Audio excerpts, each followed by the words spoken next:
suara yang paling meriah buat Tuhan kita.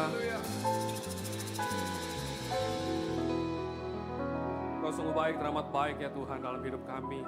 Ajar kami terus Tuhan untuk kami memahami bahwa kami ada sebagaimana kami ada hari ini semua karena kemurahan cinta kasih Tuhan atas hidup kami, bukan karena kuat gagah kami Tuhan. Tapi kami percaya semua karena penyertaan Tuhan yang begitu sempurna dalam hidup kami. Terima kasih Tuhan, terima kasih sebentar Tuhan. Kami akan duduk diam mendengar setiap kebenaran firman Tuhan. Kiranya Tuhan urapi hamba-Mu, sembunyikan hamba di balik salib-Mu ya Tuhan.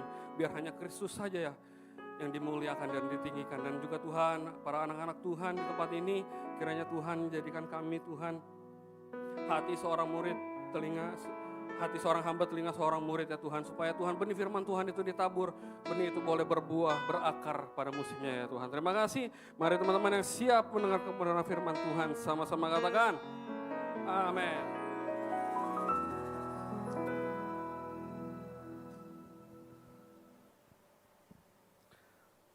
Shalom teman-teman. Apa kabarnya? Saya ngelihat nih teman-teman nih semangat terus tiap minggu ya. Nah teman-teman, hari ini saya mau sama-sama belajar, kita semua sama-sama belajar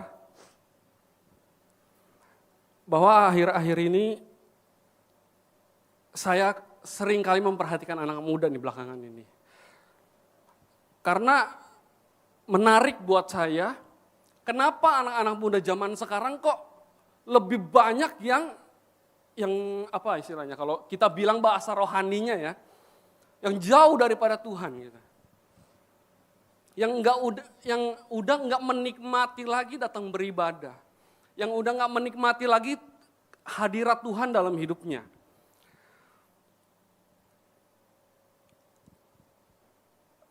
Saya berpikir teman-teman, apa mungkin anak-anak muda ini menghidupi kenikmatan di dalam dirinya sendiri. Dia enggak lagi mencari kenikmatan yang sejati, tetapi dia menghidupi kenikmatan yang menurut dirinya, membuat dirinya nyaman teman-teman. Nah tapi bukan itu yang saya mau khotbahkan teman-teman, tapi itu buat bahan perenungan kita aja. Mungkin juga dari kita semua di tempat ini, termasuk saya juga. Apa tujuan kita datang ke gereja?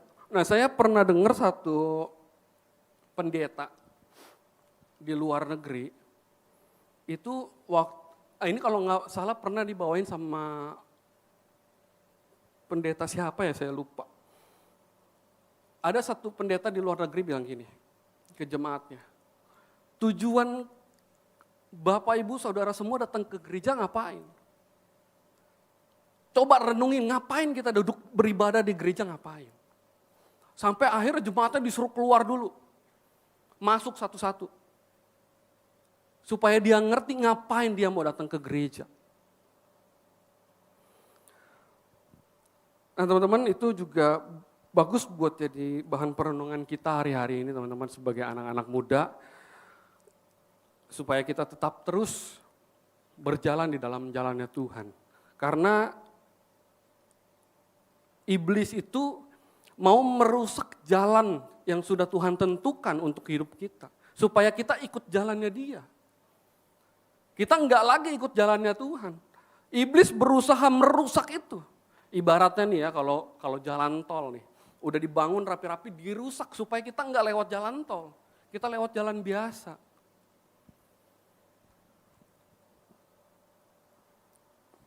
Nah teman-teman, kita buka Alkitab kita di Ulangan 31.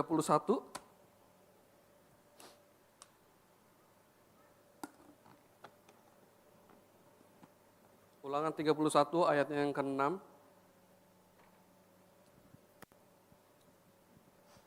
Hari ini saya bawa tema jalan orang benar teman-teman. Jalan-jalan orang benar. Teman-teman kita bisa baca bersama-sama 3, 2. Janganlah takut.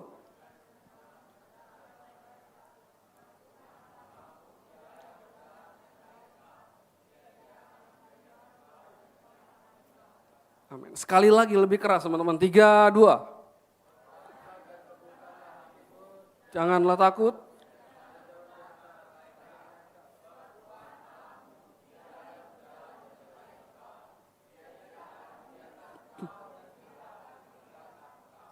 Amin. Nah teman-teman, saya teringat waktu tahun 2021 waktu zaman COVID teman-teman. Waktu itu kami sekeluarga nih, awal bulan Juli. Saya ingat banget awal bulan Juli 2021. Itu kita sekeluarga kena COVID. Cuman saya sama cici saya yang nomor 2 yang nggak kena. Tapi karena semua keluarga nggak ada tuh pembatasan, ya udah yang kena di bawah, yang nggak kena di atas gitu nggak ada. Semua sama aja udah. Jadi nyampur aja, akhirnya saya juga kena, sama cici saya juga kena. Nah saat itu kita awalnya baik-baik aja teman-teman. Awalnya baik-baik aja. Nah sampai di hari ke-4, apa hari ke-5 gitu. Papa saya biasanya setiap COVID kan kita nggak bisa keluar. Bukan biasanya, memang hampir setiap hari dia melakukan bersih-bersih rumah. Dia itu olahraganya bersihin rumah. Nggak pernah olahraga lari, keluar, jogging, nggak pernah. Tapi ngebersihin rumah sampai keringet-keringet. Sampai basah badannya. Ngebersihin rumah. Waktu COVID pun masih ngebersihin rumah. Olahraganya ngebersihin rumah.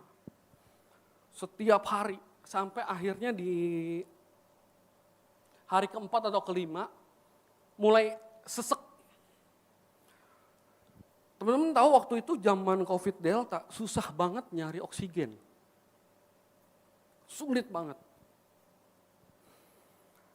Nah, puji Tuhan saudara saya ada yang buka klinik. Dia punya tabung oksigen yang gede nih, yang setinggi saya kurang lebih. Itu ada 2. Kita pinjem dua-duanya ke rumah. Udah gitu, berjalan biasa aja. Kalau sesek pakai, udah. 2 hari kemudian, tengah malam, oksigennya digedein. Kan cepet habisnya ya. Karena katanya dia udah sesek parah katanya. Seseknya udah nggak kayak biasa gitu. Digedein oksigennya. Akhirnya itu oksigen jam 1:30 pagi itu habis. Dan kita mesti nyari itu oksigen 1:30 pagi. Akhirnya mama saya sama papa saya ke rumah sakit di Sangiang, di Regensi. Teman-teman kalau tahu ada dekat rumah saya ada Sariasi. Saya bawa ke rumah sakit. Awalnya mau numpang oksigen doang. Sebentar saya minum dulu ya. Habis minum obat ini mulut jadi kering banget.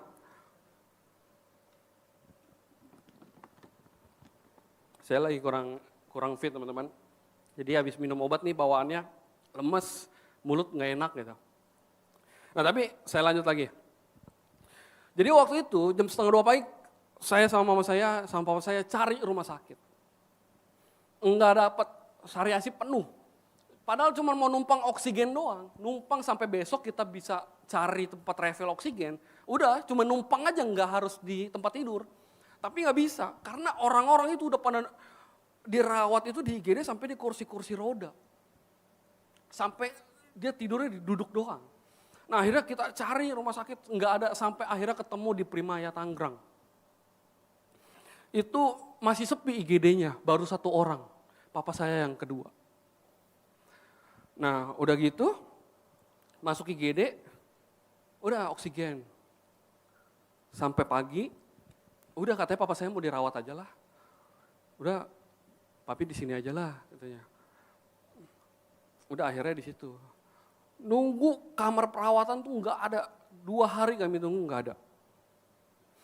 Nah singkat cerita, papa saya makin drop. Nah saya tuh sebelumnya dari rumah udah bawa saturasi oksigen itu yang buat di jari. Itu buat kontrol oksigen. Saya udah bawa juga oksigen tabung yang gede di dalam mobil. Yang gedenya setinggi saya teman-teman. Itu Kita bawa ke rumah sakit pakai oksigen. 2 hari di IGD, 2 hari IGD. Enggak dapat kamar. ICU enggak ada, penuh. Karena kata dokter itu papa saya harus bukan enggak cukup lagi pakai oksigen. Tapi namanya pakai ventilator kalau nggak salah. Itu oksigennya langsung disiram ke paru-paru. Enggak dihirup lagi, disiram ke paru-parunya. Akhirnya saya sama mama saya udah kebingungan, nunggu aja di IGD. Akhirnya besok paginya hari ketiga, saya bawa nih saturasi oksigen ke papa saya. Pas saya ukur, teman-teman tahu berapa? 31. Dan hebatnya papa saya nggak pingsan sama sekali. 31. Di bawah 95 aja kita manusia kekurangan oksigen. 31 teman-teman. Akhirnya, wah nggak bisa nih, saya bilang, minimal nggak bisa di sini. Ini kita masih bawa aja. Oh nggak bisa, ini penuh, telepon gembalanya papa saya nggak ada. Udah akhirnya saya pikir, wah ini oksigennya nggak bener nih. Karena mungkin saking banyaknya pasien, itu oksigen itu jadi keisi air kali teman-teman. Jadi kecampur sama air. Akhirnya saya turunin tuh. Saya angkat dari mobil sendiri, itu oksigen yang beratnya minta ampun. Saya lihat papa saya kondisinya udah 31 saturasi oksigennya. Saya gotong sendiri,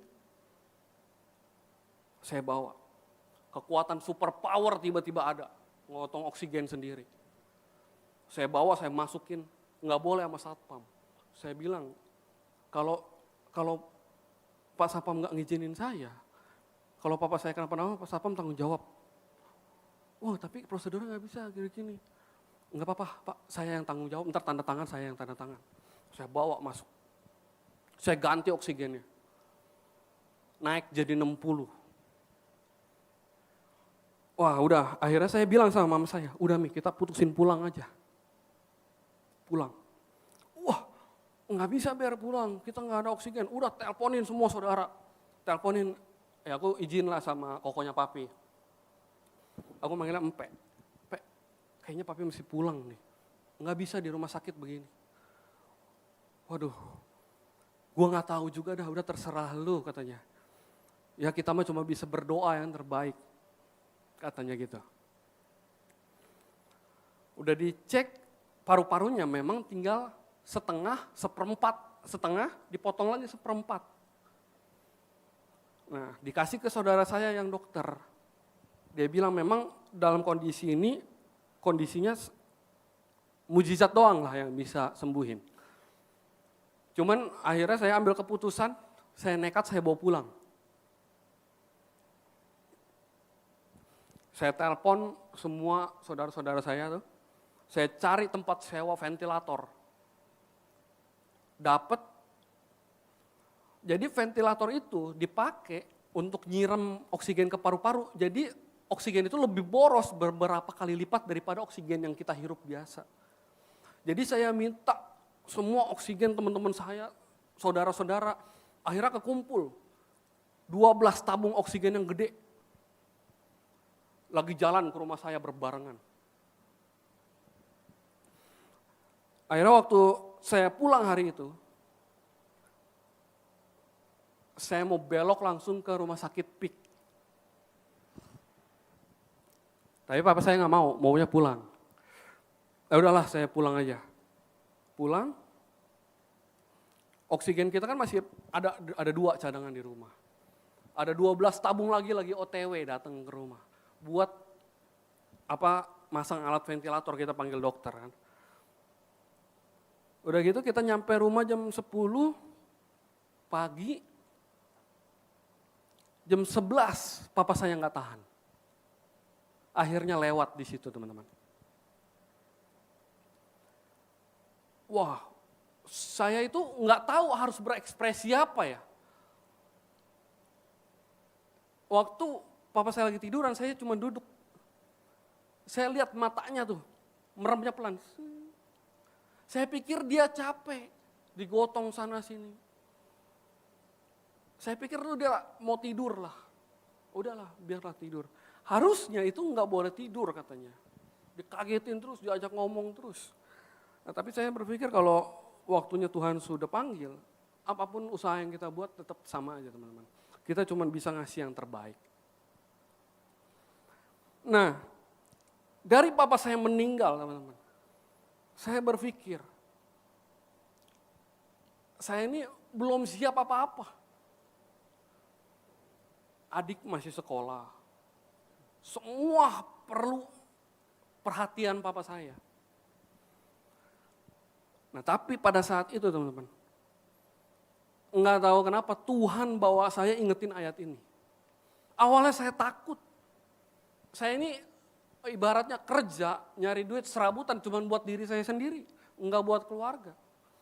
Buat happy-happy saya aja gitu. Saya mau beli barang, saya mau beli baju, ada buat saya aja. Saya nggak pernah mikirin buat nyari duit buat keluarga, nggak pernah. Tapi ketika papa saya meninggal, saya mulai takut. Gimana hidup keluarga saya? Gimana adik saya sekolah? Tapi Tuhan ingetin ayat ini. Ketika Musa mau memberikan tongkat estafet kepada Yosua, Tuhan bilang ini. Boleh timbulin ayatnya lagi, kita baca lagi sama-sama.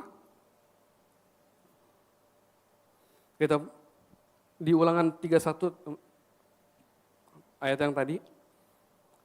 Kita baca lagi sama-sama yang keras dan lantang ya teman-teman. 3, 2.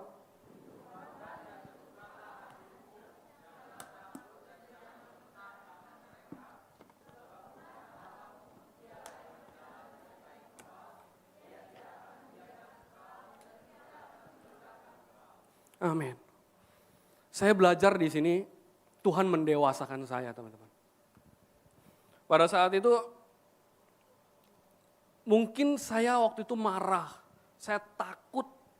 Kenapa hal yang berharga di dalam, bukan buat saya doang, buat keluarga, Tuhan ambil. Tuhan ambil jantungnya di keluarga saya. Tapi pada saat itu teman-teman, Tuhan mendewasakan saya sampai hari ini. Mungkin pada saat kita hari-hari ini mau diproses Tuhan, mungkin apa yang berharga Tuhan bisa ambil dalam hidup kita. Tetapi ingat teman-teman, jangan takut. Sebab Tuhan yang menyertai kita, Tuhan yang berjalan di depan kita.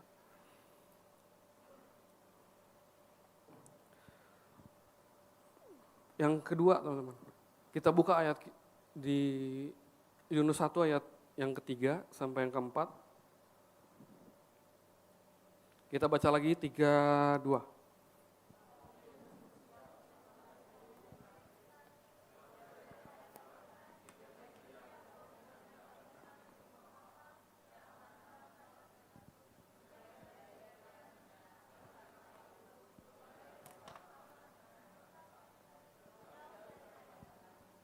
Yang keempat, tetapi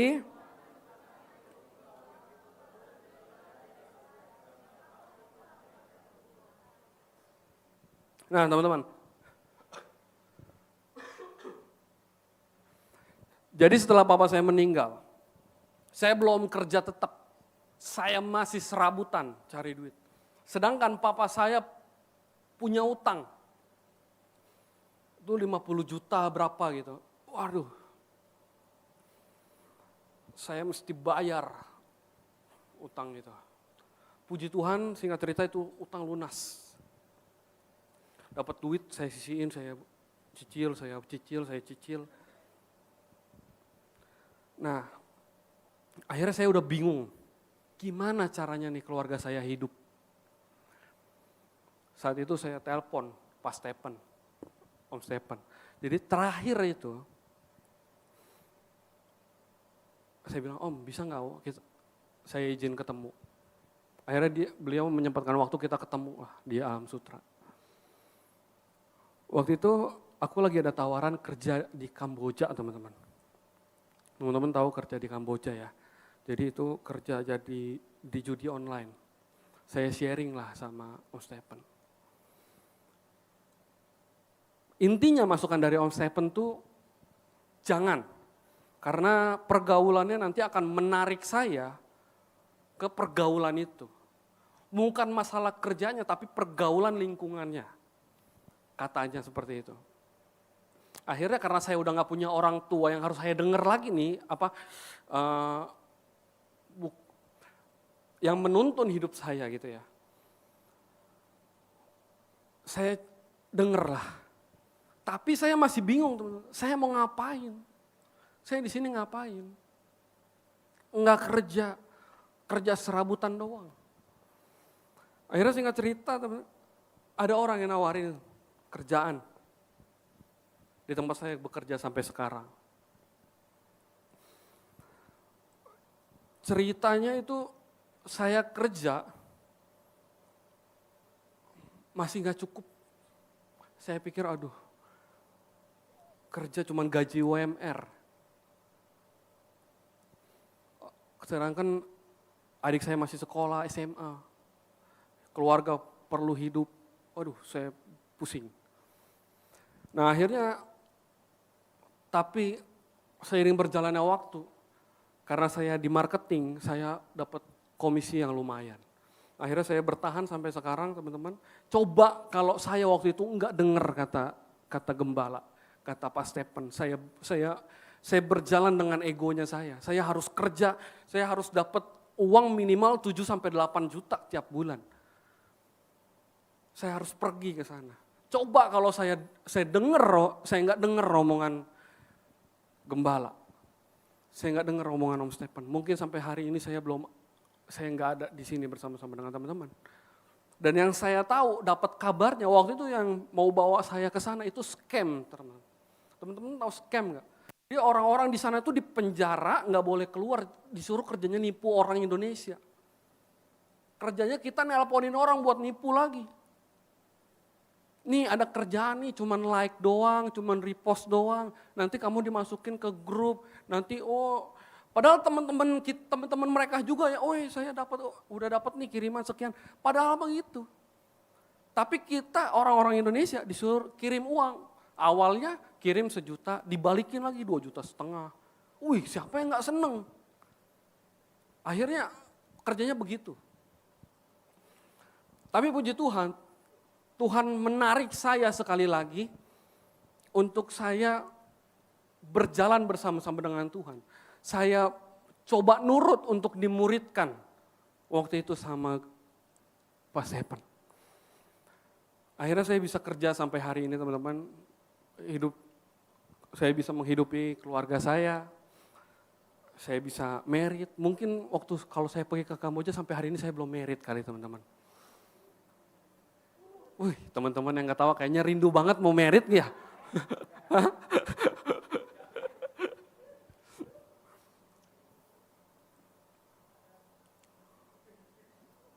Nah dari sini saya belajar, teman-teman. Ketika kita mau dimuridkan, kita mencoba, kita berusaha mencoba menyalipkan keinginan kita. Kita mencoba menyalipkan apa yang maunya kita. Kita coba kurung apa yang maunya kita. Mungkin pada saat itu saya berpikir kerja ke sana lebih baik. Saya bisa kirim uang. Mungkin saya waktu itu berpikir kalau saya kerja di sana saya bisa dapat bonus gede. Tapi sekali lagi, saya belajar buat coba jadi murid untuk dengar. Dan akhirnya Tuhan yang bawa saya sampai sejauh ini, teman-teman. Yang terakhir saya mau tutup di Markus 5, ayat yang ke-25.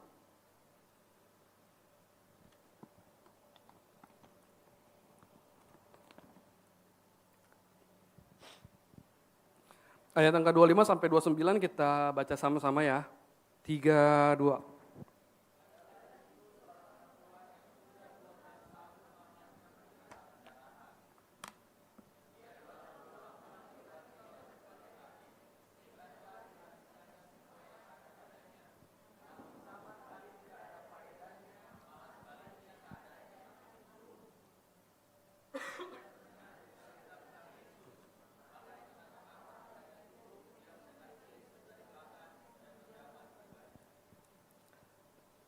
Sebab katanya, ayat 9, seketika itu juga, amin. Nah teman-teman, saya mau tutup dengan kesaksian saya teman-teman. 1 bulan yang lalu, waktu istri saya nih, baru ketahuan hamil. Hui. Ya puji Tuhan ya teman-teman, berkat Tuhan gak boleh ditolak. Ya waktu istri saya ketahuan hamil, saya tuh punya 3 pergumulan sebenarnya. Yang pertama, saya mau ngecek nih kandungan istri saya. Bayangin teman-teman, udah tahu nih hamil, udah seminggu lebih kita tahu. Cuman saya gak punya duit buat periksanya. Saya berpikir, ntar lah tunggu libur, pulang aja ke Tangerang pakai BPJS. Udah.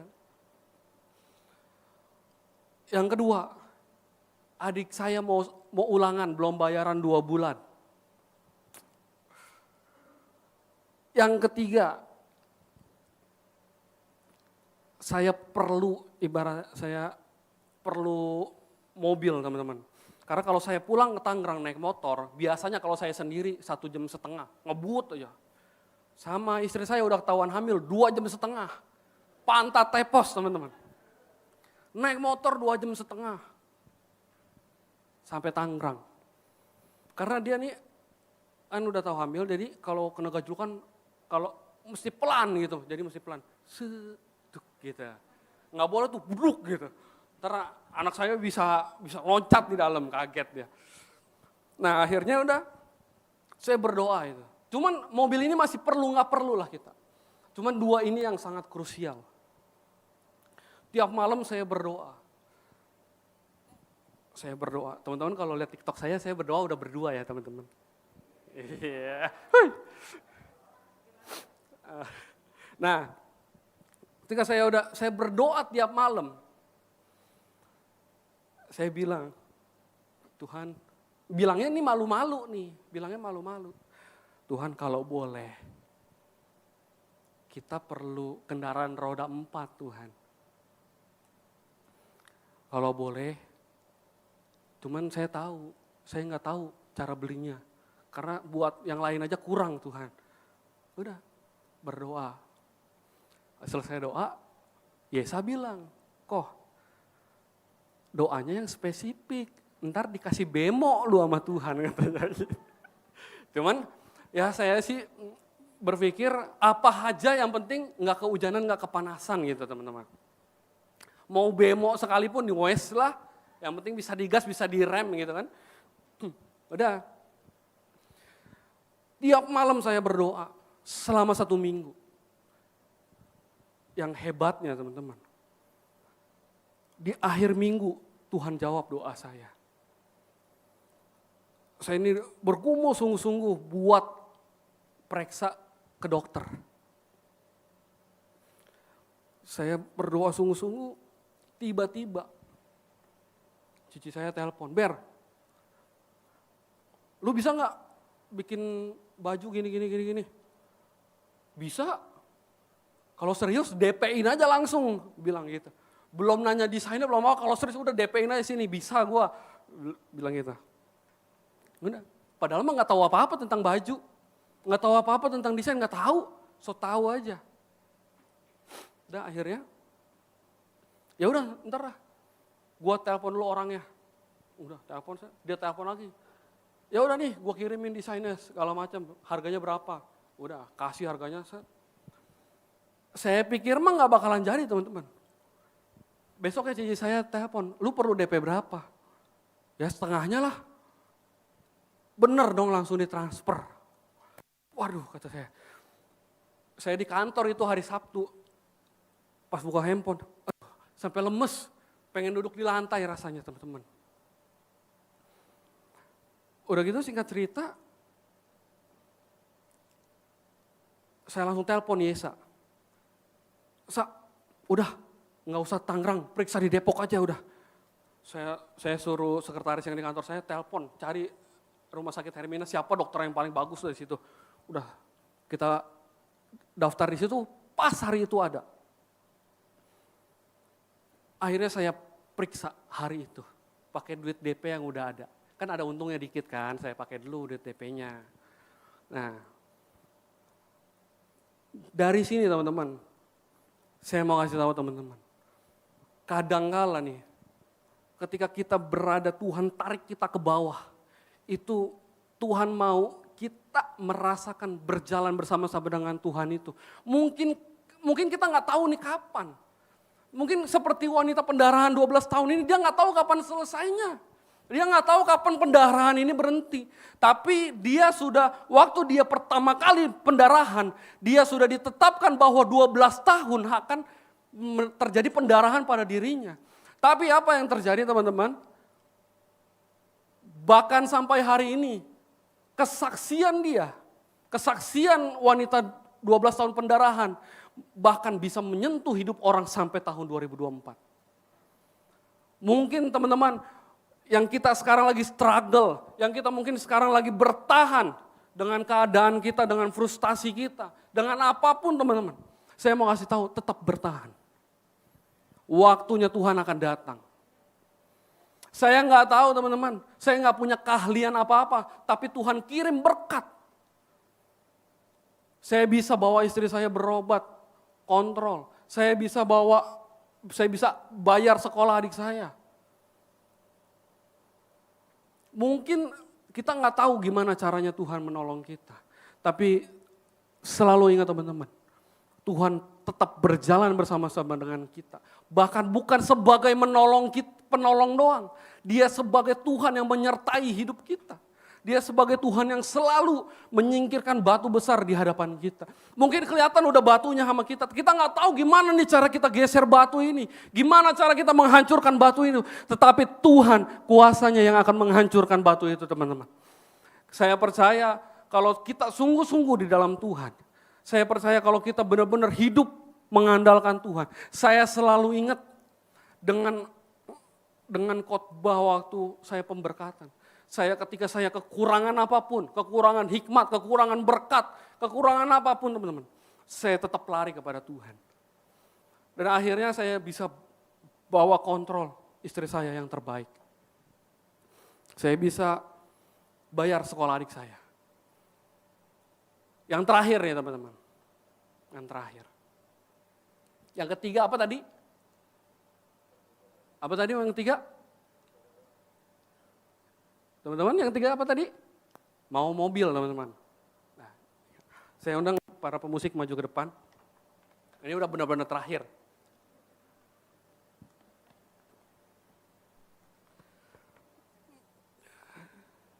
Jadi singkat cerita gini teman-teman. Pas waktu saya ini udah kontrol istri saya, udah bayar sekolah. Tetap nih berdoa. Mengucap syukur segala macam. Tapi di ujung berdoa lagi yang kayak tadi malu-malu Tuhan. Kalau Tuhan berkenan, kita perlu Tuhan kendaraan roda 4 buat pulang ke Tangerang. Supaya nggak naik motor Tuhan. Tuh, ya doa. Tuh. Singkat cerita teman-teman. Saya waktu itu mau beli mobil sedan, ada dijual 20 juta. Murah. Saya nggak tahu nih apanya yang rusak, nggak tahu dah. 20 juta doang. Mobil BMW emang tua sih, tahun 93. Udahlah, yang rusak nggak usah dibetulin, yang penting gue bisa pakai dulu. Supaya anak istri nggak kepanasan. Cielah. Wih. Tapi mau bela-belain ini gak punya duit. Wah udah tarik kartu kredit aja. Yang penting ini ada mobil murah kapan lagi. Mungkin ini jawaban Tuhan nih dari doa kita. Tapi aku sih gak setuju kok katanya. Ini mobil pasti banyak penyakitnya kalau murah gitu. Enggak, ini pasti jawaban Tuhan kata saya gitu. Kapan lagi nemu mobil 20 juta? Enggak kok katanya. Nggak mau utang lagi kata dia gitu. Ya udah. Saya dengerin lah dia. Daripada nggak setuju ntar saya bawa mogok mulu kan. Berabe. Gara-gara doa istri nih ntar. Akhirnya singkat cerita berlalu begitu ya teman-teman. Tetap berdoa lagi.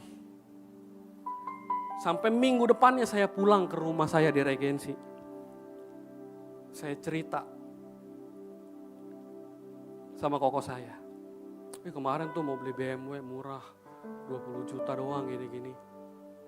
Wih ngapain lu beli mobil BMW, ntar banyak penyakitnya begini segala macem lah. Udah lu pakai aja nih mobil gua. Ntar lu cicil aja kalau lu punya duit. Ah tapi mobil koko juga rusak, udah lu betulin aja dulu. Daripada lu keluarin duit gede buat beli mobil. Mikir, wah ya udah dah. Ya udah bener ya kok, udah bener. Akhirnya saya dikasih mobil tanpa bayar dulu teman-teman. Betapa hebatnya Tuhan. Saya di sini bukan mau flexing ya, soalnya mobilnya juga nggak bagus teman-teman. Yang penting bisa naik mobil nggak kepanasan nggak kehujanan. Tapi yang saya mau kasih tahu teman-teman, kalau kita sungguh-sungguh minta, kita sungguh-sungguh apa ya? Saya tuh bukan karena gengsi saya harus naik mobil, enggak. Saya sendiri bisa naik motor. Tapi saya berpikir, saya berdoa Tuhan kasihan nih. Yang sudah Tuhan titipin nih. Masa Tuhan udah nitipin orang, Tuhan udah nitipin anaknya Tuhan ke saya mau ajak sengsara. Kasihan Tuhan dia kalau naik motor sakit perutnya. Tapi akhirnya Tuhan sediakan teman-teman. Yang saya percaya hari ini, bahkan sampai seterusnya. Mungkin nanti akan di hidup saya selanjutnya. Mungkin ada sesuatu yang saya nggak bisa lihat ujungnya. Tetapi saya mau tetap percaya, berharap kepada Tuhan. Karena dia yang membawa kita kepada kemenangan demi kemenangan. Amin. Teman-teman mari kita semua bangkit berdiri, kita mau berdoa. Terima kasih Bapak yang baik, kami mengucap syukur Tuhan untuk kemurahan cinta kasih Tuhan dalam hidup kami. Kiranya Tuhan dari hari ini Tuhan kami boleh Tuhan mendengarkan setiap kebenaran firman Tuhan. Kiranya Tuhan kuasa firman itu boleh tumbuh dalam hidup kami. Kuasa firman itu boleh terimpartasi dalam hidup kami. Tuhan juga Tuhan supaya Tuhan kuasa Tuhan boleh terpancar dalam hidup kami. Sehingga orang-orang sekitar kami dapat melihat kuasa Tuhan yang nyata dalam hidup kami ya Tuhan. Terima kasih Bapak yang baik, terima kasih. Kami berdoa mengucap syukur dalam nama Tuhan Yesus Kristus. Mari yang sudah diberkati sama-sama katakan.